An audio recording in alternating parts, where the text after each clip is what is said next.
Fushata zgjedhore ka filluar.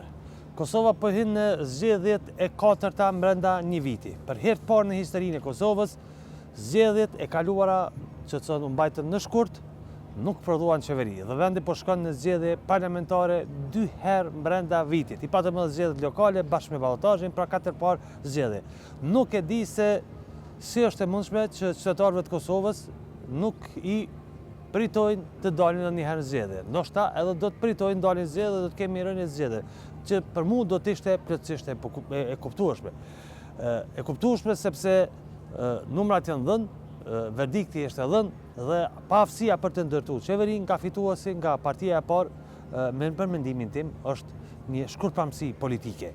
Një shkurtpamësi politike e cila për mua do të ishte e mirë kuptuar nëse do të rezultonte me një rënje të daljes dhe me një numër qytetarëve që nuk dinin zgjedhje. Sidoqoftë, e imja është që t'ju ftoj të dinin zgjedhje, e imja është përkundër kësaj, përkundër faktit që e kuptoj ata që nuk dalin, e imja është që marrim pjesë për këtë proces demokratik dhe secili prej neve të japim votën tonë aty ku mendojmë dhe të japim edhe ndeshkimin po edhe meritën aty ku e kanë vendin.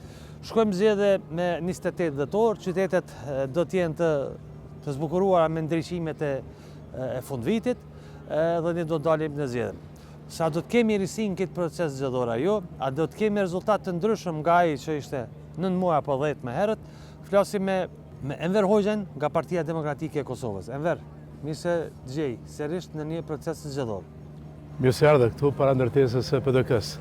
Kemi folë me ju Enver edhe para zgjedhjeve, po e di që edhe javën e parë pas zgjedhjeve keni qenë i pari që keni dhënë intervistë për mua. Iknin të gjithë sepse nuk e dinin çfarë po ndodhte. Edhe nuk ishte kryer procesi zgjedhor.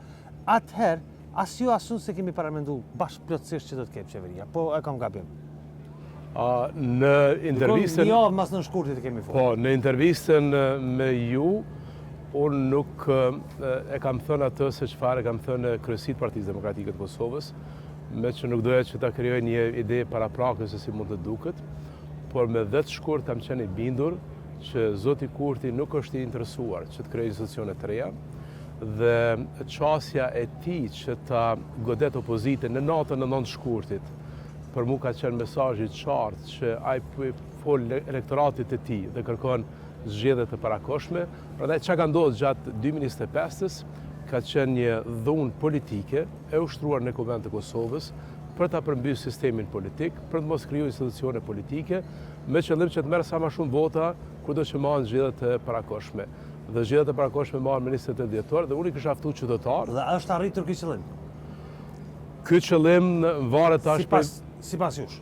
Ky qëllim varet tash prej votës së qytetarëve të Kosovës. Çfarë do të them është që nëse gjatë 2025-s klasa politike në Kosovë, deputet të Kuvendit të Kosovës, po mbi gjitha lëvizja vetëvendosje, nuk ka pas vullnet, nuk ka pas qëllim politik që të krijon institucionet, tash është në dorën e qytetarëve që duke e penalizu dhe duke e dënu vetëvendosjen me votë, ta bëjnë ndryshimin politik dhe 2026 ta kemë një qeveri e cila udhëheqet prej PDK-s dhe Bedri Hamzës. Ndryshimi politik është i domosdoshëm, i pashmangshëm që ndodh dhe vota 28 dhjetorit është vota më historike që ka dhënë qytetarët e Kosovës prej 2008-s deri sot. Dhe ky proces e ne kemi pas një 8 muaj dhe përfundu vetëm me konstituimin e Kuvendit, realisht. Ku ka qenë këtu problemi? Problemi ka qenë që as koalicioni i parë, vetëvendosja dhe të tjerët, po as opozita, Partia Demokratike, Lidhja Demokratike, AK-ja, Nisma, nuk kanë pas votat të mjaftueshme që ta bëjnë qeverinë.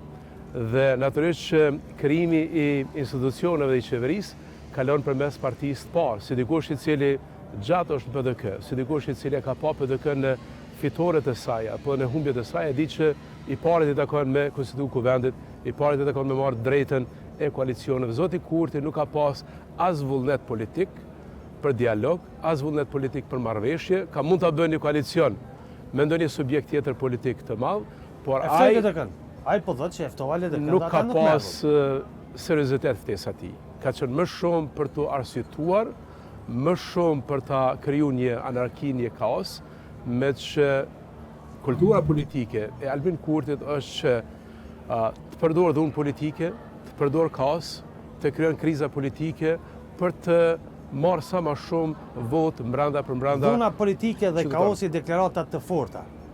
Si arshëton këto? Se janë deklarata të forta, dhunë politike dhe kaos. Po dhuna politike nuk mund të jetë dhunë politike vetëm fizike, kur sulmon dikan.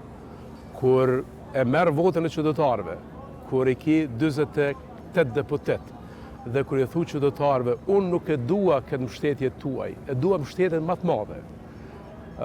Ma thoni, a ka ndonjë parti politike në Evropë e cila kërkon e tëra pushtetin politik?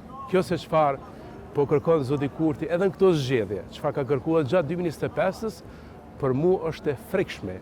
Ai duke e hedh disa herë në votim emrin e njëjtë, duke mos kërkuar mbështetje të partive tjera politike përmes një koalicioni, përmes një marrëveshje, në fakt ka bërë përpjekje që ta imponon vullnetin politik mbi subjekte tjera politike, dhe kur e imponon vullnetin politik një anë shumë, është dhunë politike. A ka gabu dikon në këto 8 muaj PDK? A ishtë dash ta zëmë për shembull të votohet kryetari i Kuvendit më herët, apo jo? Nuk ka ku është gabim, si me thonë, ku ka mujt me vepru ndryshe Partia Demokratike e Kosovës? Se s'po flas për këtë opozitën, po flas për ju. Qëndrimi PDK-s ka qenë ky. Ne e kem ditë që zoti Kurti nuk ka numra për të kriju qeverinë dhe institucionet, dhe zgjedhja mos zgjedhja kryetarit të Kuvendit ka pas të bëjë me atë se sa vota i ka për qeveri. Faktin që zoti Kurti nuk ka qenë serioz me partinë e tretë apo me partinë e katërt, ka determinu një sjellje të gjithë të tjerëve. S'ka qenë serioz, kuptimin partisë tretë, s'ka qenë serioz në ofertë me të katërt dhe s'ka bisedu fare. Në sistemin tonë politik, ai i cili del i pari, do duhet të bisedon me të dytin, me të tretin, me të katërtin, por zoti Kurti më shumë preferon që të ketë një koalicion të partive, sigurisht është lista Guxo, edhe alternativa, të cilat më shumë ju ngjajnë aty në fronteve popullore në kohën e komunizmit, se janë parti me ndonjë identitet qartë, se sa të sheh një marrëveshje politike e cila do ta bashkonte shoqërinë dhe e cila do të krijonte një konsenzus ndërpartijak me një marrëveshje politike për të udhëhequr vendin. Prandaj kriza shtetërore ka qenë qëllimi i zotit Kurti, me qëllim që ne mos ta kemi një krizë të ngjashme shtetërore në 2026, me qëllim që mos ta shohim situatën e njëjtë në 2026, ma mirë me me qëllim që mos ta shohim edhe një filmin e njëjtë, storyn e njëjtë 2026, unë i ftoj qytetarët e Kosovës që 28 dhjetor dalin dhe ta votojnë Partinë Demokratike, e cila në partneritet me subjekte tjera në opozit duhet pashmang shumë ta krijon qeverinë e re. E përmendet gjuhën e përdorur nga kryeministri Kurti në natën e zgjedhjeve, shprehjen e fashme të hajvanëve dhe të hajvanatit. Kene një intervistë në Kanal 10 dhe tha ndoshta kam gabu që kam përdorur atë shprehje, por liderët opozitar thonin se buxheti i Kosovës do të jetë më i lartë se GDP-ja. A ka thonë ai kush në herë këtë fjalë? A ka bë mea culpa Kurti apo jo me këtë deklaratë? Mendoj që fjala hajvanat që është përdorur me ndonjë shkurt, në fakt e ka shpërfaq nënvetdijen e zotit Kurti, pakënaqësinë e tij me rezultatin zgjedhor, dhe mbi gjitha zoti Gashi jeni gjatë në media dhe gjatë politik, e ka treguar qëllimin e tij të vërtet politik për të mos krijuar institucione.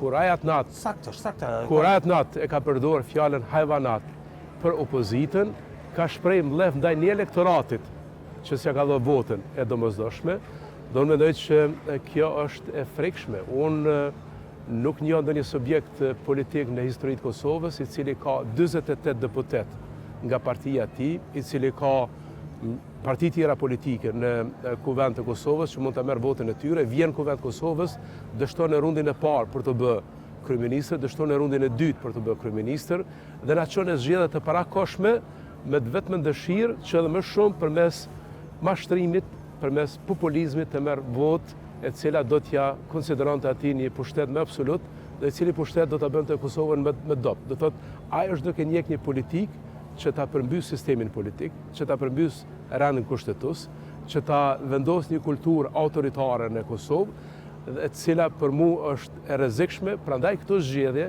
janë sa për ta mbrojtur demokracinë e brendshme, sa për ta zhvilluar Kosovën rrafshin ekonomik, por për atë që edhe për të dhënë orientim vendit në dimensionin e jashtëm. Zoli, nuk është ka ndru një farë fushata, një farë gjuhë e lëvizjes vendose pak a shumë.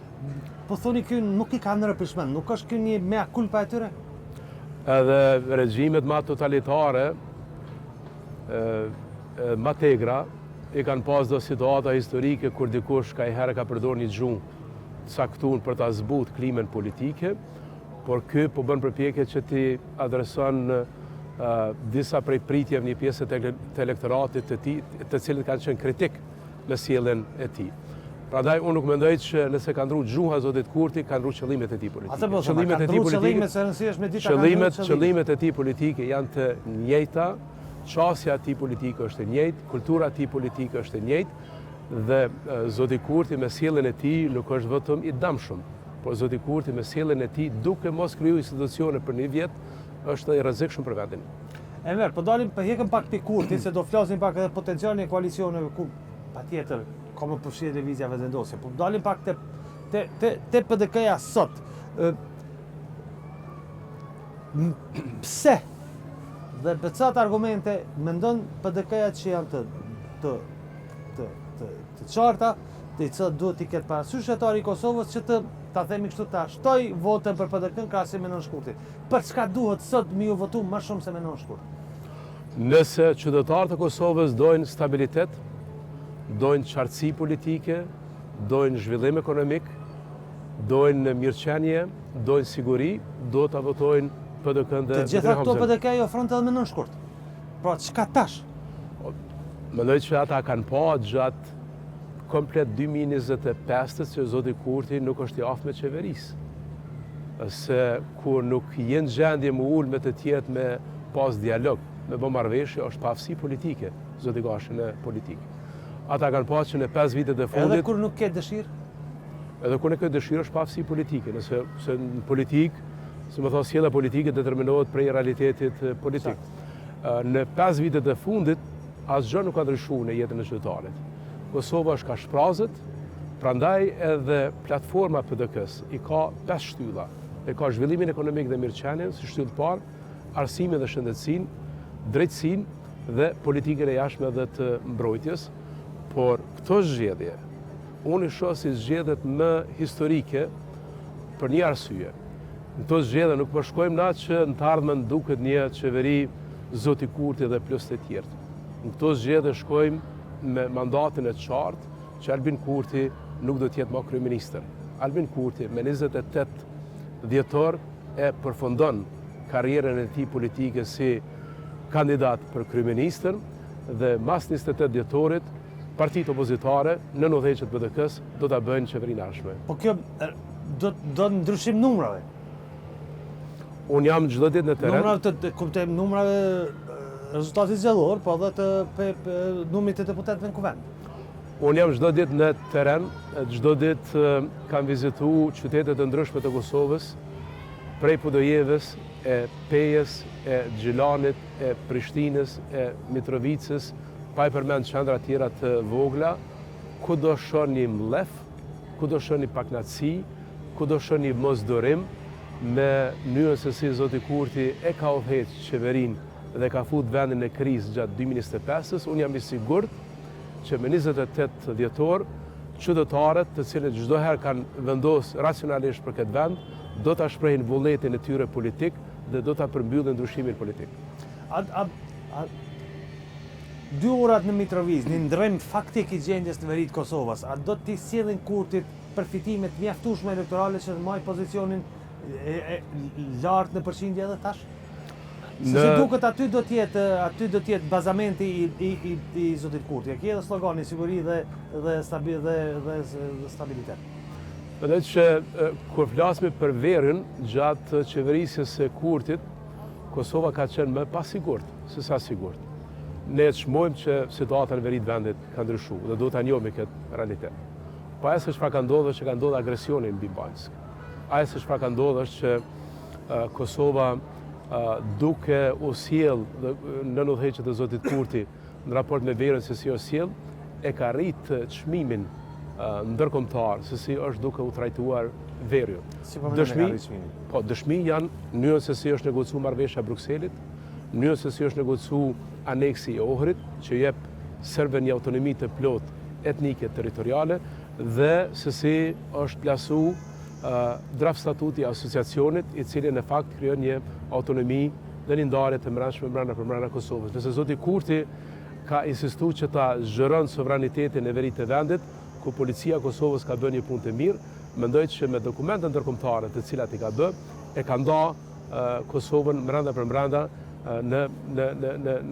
në planin ndërkombëtar. Prandaj qeveria ardhshme do dojë këto dokumente ti rinegocion, do ta kem një rezolut në Kuvend të Kosovës, se si të qasmi temës dialogut, se ato se çfarë janë pranuar ndërkombëtarisht si dokumente janë dëme më kolosale që dikush ka mund t'ja bëj Kosovës në këto 20 vitet e fundit. Ku kem pasna një dokument i cili fillon me fjalinë që palët kanë qëndrime të ndryshme për statusin final të Kosovës, sikur se është marrëveshja e Brukselit, gjë që kem diskutuar ne edhe më herët. Ku kem pas një dokument i cili pranohet për qeverisë e Kosovës 17 vite, 18 vite më shpallës së pavarësisë që relevant është rezoluta 1244. Prandaj gjitha këto gjëra në fakt tregojnë që ndërkombëtarisht zoti Kurti e ka damtuar Kosovën. Dhe e kemi pas një heqje sanksione nga Bashkimi Evropian. Si keni pa këtë proces? Bashkimi Evropian ka qenë i padrejtë në se si absolutisht i padrejtë. Po si pa këtë proces që ndodhi në këtë moment? Si ka ndodhur është kjo. Më së pakti ka qenë merit e qeverisë dhe zotit Kurti. Nëse ai bën përpjekje që të merr merit, unë them që zoti Kurti ka pa vetëm në media lajmin, se s'ka pas lidhje për asë çfarë po ndodh në Bruksel. Dhe meritor as kryeministi, as presidenti as kanë pas lidhje. As kryeministi, as presidenti. Dhe meritor më shumë e shoh opozitën, letrën e zotit Hamza, dërguar në Parisin e Bruksel, po letrën edhe të kryetarit të LDK-s, dërguar qendrave evropiane, se sa ndonjë kontribut të zotit Kurti, po kontributi konkret ka qenë i Edi Ramës, e cili në darkën e samitit Ballkan, Bashkimi Evropian, ka qenë Edi Rama ai i cili ka bind Macronin dhe Melonin që këta të marrin vendim për heqje të sankcione. Çfarë ka ndodhur në këto 2 javë të fundit është që pak background. Po, çfarë ka ndodhur në këto 2 javë të fundit është që në një forum që thirret Koriper, ku ambasadorët e shteteve të BE-s që takohen në Bruksel, Gjermania dhe Austria kanë insistuar që të hiqen sanksionet, Franca dhe disa shtete kanë vendosur që të mos hynë në renditës fare, dhe s'ka qenë fare në rend të ditës, dhe vetëm me insistimin e Edi Ramës në raport me Macronin dhe Melonin është vendosur që të hiqen 50% të sanksioneve dhe pjesa tjetër në fund të janar. Kështu që nuk ka qenë si i bindi Edi Rama, se tash kjo si më thon si i bindi. Unë nuk se me gjas ke informat. Unë nuk e di se çfarë ju ka thënë Edi Rama, se s'ka folë me Edi Ramën, me qenë i sinqert. Kam folë me 2-3 shtete të cilat e kanë shtyr këtë temë. Kam folë me miq gjerman dhe me austriak të cilët janë marrë me këtë çështje. Ata po e njohin meritat e Edi Ramës. Ata thonë që ka qenë insistimi i tij që kjo ndodh dhe ndikimi i tij, mitësia e tij me Macronin dhe Melonin e ka bënë gjë të tillë. Kur e keni pa ju zoti Gashi, zotin Kurti, që të shkon në Bruksel, në Berlin, në Paris dhe në Rom dhe të kërkon heqjen e sanksioneve? Kur e keni pa ministrin e jashtme që të viziton këto qendra? Prandaj edhe ajo se çfarë ka ndodhur është në darkën e samitit BE Ballkan. Dhe përmendet një gjë, është ka pak është vetë dhe izolu Kosova. Kosova gjatë kësaj kohe, jo vetëm që është vetë izoluar, por Kosova... As po shkojmë, as po na presin, apo është e shumë anshme kjo punë. Kosova, jo vetëm që është izoluar, por Kosova ka humbë totalisht relevancën rajonale edhe evropiane për t'i përmbush pritjet tona, s'po tham për të bërë diçka më të madhe në arenën ndërkombëtare.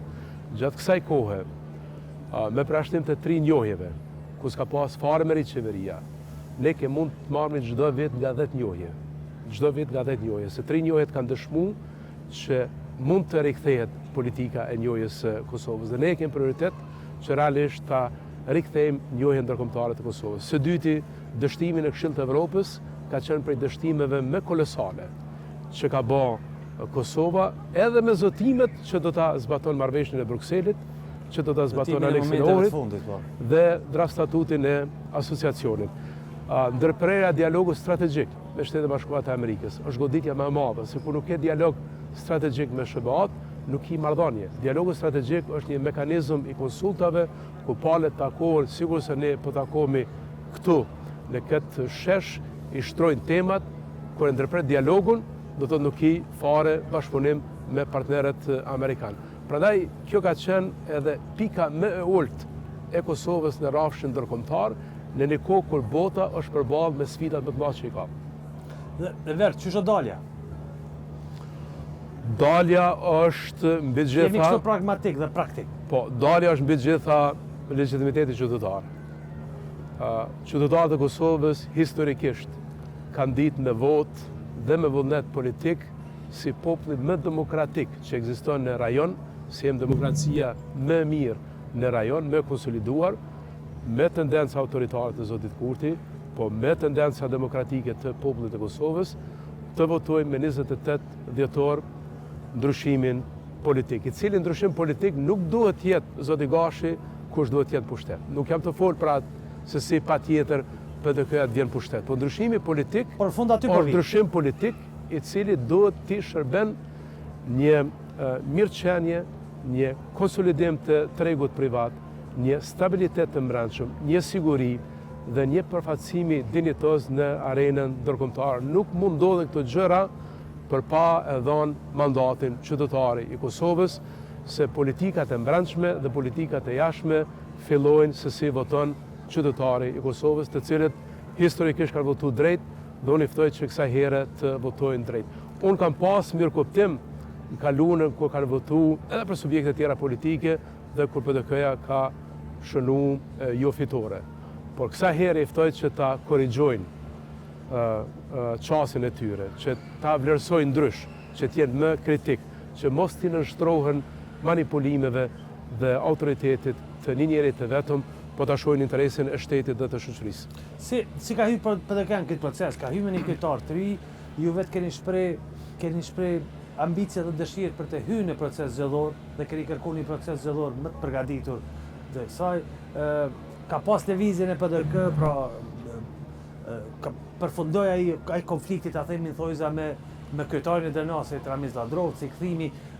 A ka hyrë PDK në këtë proces më e bashkuar apo më ndarë? Të gjitha këto tregojnë që ne jemi parti demokratike dhe nuk mund të flas për atë se si mund duket demokracia e jashtme në Kosovë për pa u marrë dhe me demokracinë e brendshme. Këtyre Po.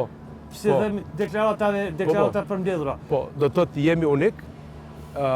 Kryetari Hamza e ka mbështetjen të të gjithëve në kryesi qendrore, kemi një listë shumë të mirë, kemi një program, platformë jashtëzakonisht konkrete dhe dim se çka bëjmë javën e parë, e muajin e parë, e vitin e parë. Zoti Hamza është i vendosur që të rrit pagat në sektorin privat për gjithë, për mësimdhënësit, për ushtarët, për mjekët, për gjithë ata cilët janë në shërbimin civil. Pensionet do t'i rritë gjithashtu 50%, mbështetje veteranëve të luftës gjithashtu 50%, por fokusi kryesor është që ta zhvilloj ekonominë dhe profili i Hamzës është që realisht të jep zgjidhje për problemet ekonomike dhe mirëqenien, e cila mbi të gjitha ka rënë fuqishëm në këto 5 vitet e fundit. Prandaj jemi unik në planin politik të listës, të organizimit të partisë dhe jam i sigurt që PDK-ja do t'jetë ajo e cila do të udhëheqë qeverinë e ardhshme pas 28 dhjetorit. Vert, çish është po dalin pak, e di që sigurisht je i kufizuar edhe në dhënien e numrave dhe s'po të lypi konkretisht. Po a e she ta themi kështu, diskutimi ka qenë ne kemi presidentin.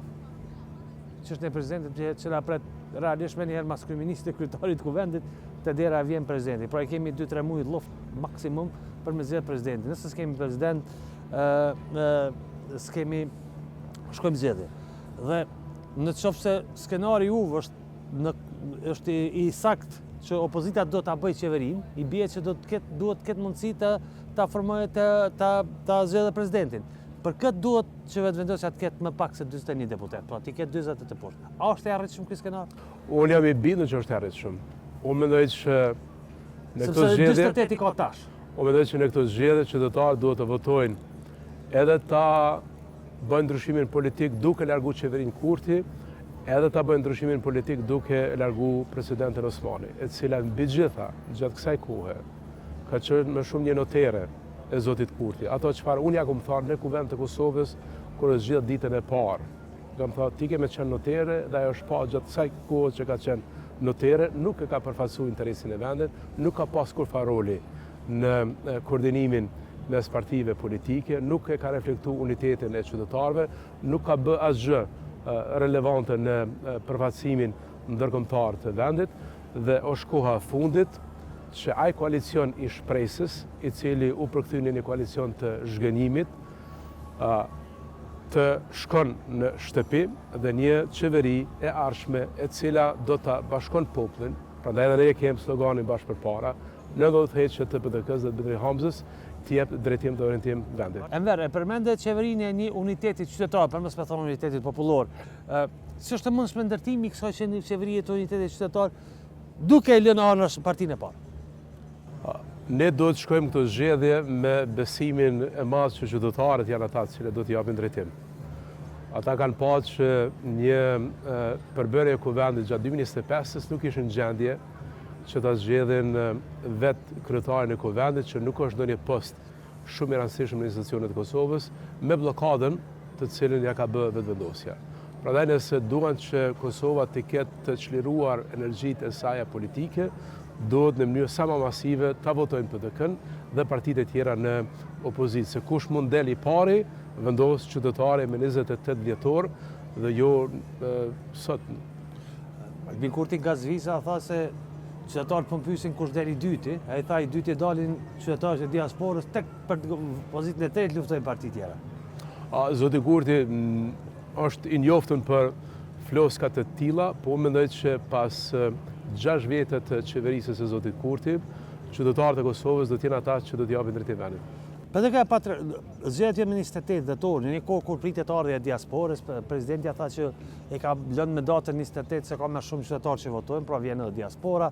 PDK-ja pati një pakënaqësi me veprimin e presidentes dhe e pa qëllim keq këtë datë nga të përpozuar nga kryeministi, nga kryetari i lëvizjes vendosje Kurti. Sot si e shihni 28-in? A është potencial shtesë për Partinë Demokratike apo handicap? Mendoj që 28 dhjetori është një datë e cila ja mundson secili që të voton. Edhe atyre që jetojnë në Kosovë, edhe atyre që jetojnë në diasporë, Partia Demokratike e Kosovës nuk ka pas kundërshtim, dhe nuk kem fare kundërshtim me një datë të tillë. Qytetarët e Kosovës edhe në diasporë janë të vëdësuar dhe mbi gjitha është diaspora e cila mund ta sheh veten të përfaqësuar nga Partia Demokratike e Kosovës, me që ne kemi ndërmend me shumë propozime dhe plane konkrete, vërtet ta marrmi edhe votën e diasporës. Kem kandidat nga diaspora që janë në listën e PDK-s dhe diaspora nëse të kaluarën e ka mbështet blanko zotin Kurti, kësaj here me votë do ta penalizon se mënyrën se si ka votu diaspora nuk është që ka qenë kundër një subjekti politik. Po ata kanë dashur Kosovën që ta shohin më mirë. Kur shohin që Kosova gjatë tyre 6 vitet të fundit ka degraduar nga brenda dhe ka degraduar nga jashtë, qytetarët tanë që jetojnë brenda dhe në diasporë do të votojnë kësaj here për ndryshimin politik. A ka ndryshuar diaspora? A ka ndryshuar në këto vitet e fundit? Ka qenë shumë në 2023 ka qenë shumë orientuar drejt lëvizjes së vendosje, pat një rënje në shkurt 2025. A do të vazhdoj ky trendi i rënies apo jo? A diaspora vazhdimisht ka qenë... Se ti ke raporte me diasporën? Po, diaspora ka qenë vazhdimisht një pjesë popullatës në shqiptare, e cila jeton në Perëndim, që është një lloj Kosovë e dytë që jeton në Perëndim, të cilët i kanë pri procese historike. Unë mendoj që kësaj here diaspora do t'i pri me votë ndryshimit politik. Ka ndryshim politik diasporë. Jam marrë me diasporën bashkë me kolegë tjetër e partisë. Kemi qëndruar shpesh në këto 2-3 vitet e fundit në diasporë, qoftë në Britani të Madhe, qoftë në vendet nordike, qoftë në Gjermani, në Zvicër, në Itali dhe në vende tjera.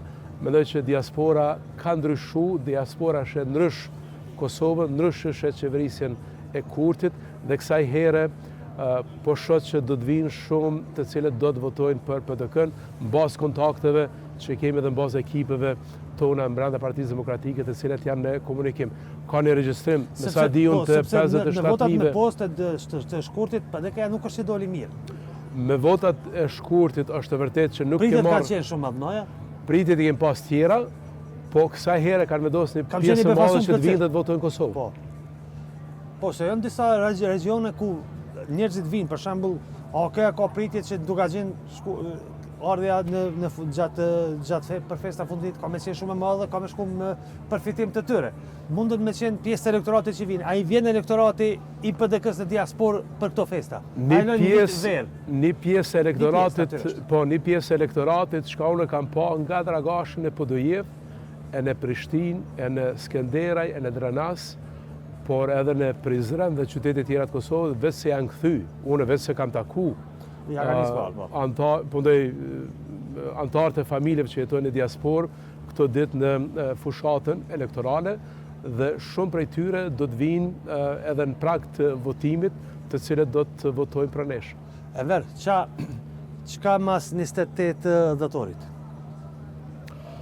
28 dhjetori është një pikë kthese në kulturën politike dhe zgjedhjet në Kosovë. Ose do të vendosin qytetarët e Kosovës, që kanë besoj shumë, me vullnetin e tyre politik, që ta kenë një qeveri e cila e bën ndryshimin politik. Se për me këto zgjedhje shkojmë për ndryshim politik, nuk shkojmë për asgjë tjetër, po vetëm për ta përmbyllur ndryshimin politik, ose ky vend do të mbetet në një moçal knet politike, që ne ta shohim Shqipërinë, që ne ta shohim Malin e Zi, duke antarësuar në NATO, dhe ne të mesme në këto betejë tona të brendshme provinciale. Sa është rreziku që të shkojmë zgjedhje në prill? Sot sa është rreziku? Vendosin qytetarët me votë me 28-in që ta përshtojnë mundësinë e prillit. Është në dorën e qytetarëve, po sa më shumë votë për PDK-n dhe për opozitën, zoti Kurti do të jetë i friksuar që të bën eksperimente duke imponu vullnetin e tij politik. Unë thash edhe më herët, në çfarë vendi jetojmë na kur një njeri si zoti Kurti i merr 48 deputet dhe ju thot qytetarëve të Kosovës, këta nuk janë boll, s'u mjaftojnë, s'u vynë, i kthejmë mbrapa. Kemi marrë zgjedhje me 9 shkurt, do me marrë zgjedhje me 28 dhjetor.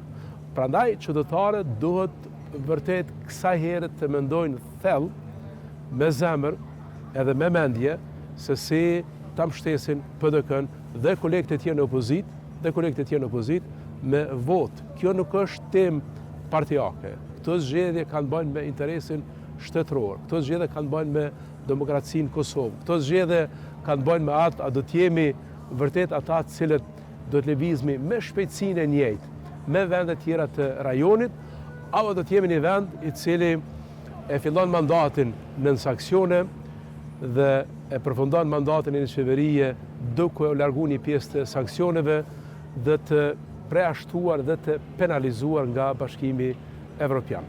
Enver Çushe, a rrezikon nis paketë rezultat të opozitës? Fakti që mund të mos kaloj pragun. Dhe a keni pa të duhur faktin që nispa u lë të garojë vetë, ose mbeti të garojë vetë? Zoti Hamza ka pas komunikim me zotin Lima dhe ne kemi diskutuar këtë temë në Partinë Demokratike të Kosovës. Mendoj që krejt vën ka pas një interesim që ndodh një koalicion. Unë i dëshiroj zotit Limaj sukses, sigurisht edhe krejt partive tjera politike që ekzistojnë në këto zgjedhje. Nuk e di se si është disponimi brenda elektoratit të tyre, por çfarë dua të them është që temë kryesore në këtë vend është përmbyllja e ndryshimit politik. Nëse ndryshimi politik përmbyllet me sukses, ke më shumë parti politike, ke më shumë parlamentarizëm, ke më shumë demokraci. Kjo është karakteri zoti Gashi i demokracisë tonë. Dhe unë jam krenar për këtë demokraci që e kemi. Kemi shumësi të partive politike të cilat realisht e bajnë sistemin më demokratik, më të vështirë, po tregon që krejt qytetarët janë të përfaqësuar në politikë, do më presë kësaj here që secili të përfaqësohet duke marrë pjesë në zgjedhje dhe duke dhënë votën për PDK. Apo i thoni Enver jo të fortë një koalicioni potencial me vetëvendosjen të PDK-s, apo nuk peshini vetëm në kuadër të preferencave? Nuk mund me ndodhë. Nuk mund me ndodhë. Jo, kjo çfarë ka ndodhur gjatë 2025-s ka treguar që zoti Kurti është i interesuar ose të bëj qeveri në mënyrën dhe në kushtet se si don vetë, ose ka menaçuar vazhdimisht në zgjedhje. bilanci 2025 është ose e bëjmë qeverin me kushtet e mia në me imponu vullnetin politik mbi partit tjera politike, ose shkojmë në zgjedhje. Prandaj nuk shoh pikë takime, qoftë me mënyrën se si e kupton individin, demokracinë, shoqërinë, se si e sheh bashkëpunimin dhe dialogun politik, se cilat janë prioritetet e brendshme, se cilat janë prioritetet e jashtme. Unë shoh mundshëm vetëm një bashkëpunim me kolegë të cilët janë në opozitë dhe shoh këtë bashkëpunim mbi gjitha tematik, jo kundër një njerit, po mbi gjitha në mbështetje të Kosovës. Enver, faleminderit shumë. Me ndërqofshim. Suksese në fushat dhe në zgjedhje. Faleminderit shumë, zoti Bashir.